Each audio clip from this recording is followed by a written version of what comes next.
Yeah, actually, it was so difficult to make them trust us. So difficult for those kind of pupils because the pupils over there they don't have knowledge.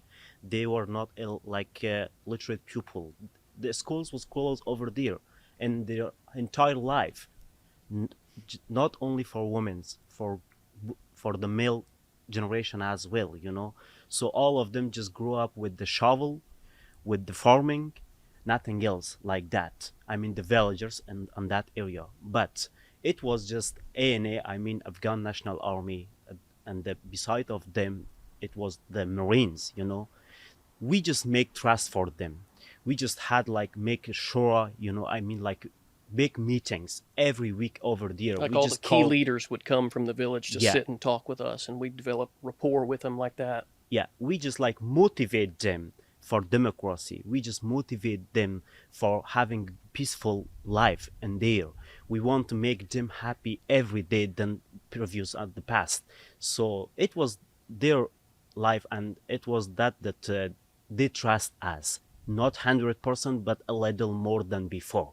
And every day we just getting their trust as much as we And can. meanwhile, you're trying to earn the trust of did you feel like you had the trust of the Marines that you were with right off the bat? Of course. You did feel that. Yes, You did feel exactly. that. And just tell me a little bit more, like kind of just whether it's philosophically or like I understand. I guess what you were saying is that you had this urge. You knew you were dedicated. You're an educated man. You're a dedicated man to your family. You knew that eventually you wanted to leave Afghanistan, right? When did that feeling start? Was that before the war? Like, what did something change in your life to make you feel that way? Did you always know that you wanted to get out of Afghanistan? Yeah, exactly. Since I was just seeing my father's life. What was your father's life like? Uh, I mean, just he grew it as human over there. He didn't like had higher education. He didn't has like own independence for himself, for his family, for my grandfather, for my uncles, for my aunts, for all of his family. So when I was just looking at them every times, it was just like making me sad.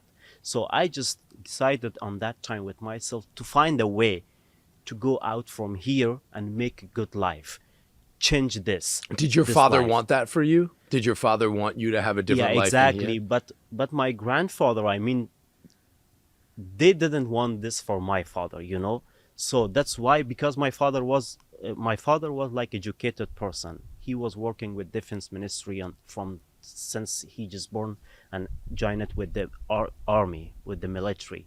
So he didn't like has any stop for me to don't go there or here. Just he wants me to grow up in a very peaceful area like this. So on that time, I just decided to start working with the uh, like private companies, because it was that time the private companies was the way to go to America or go to the Western countries for better life. That's why I just stepped on this way. Yeah.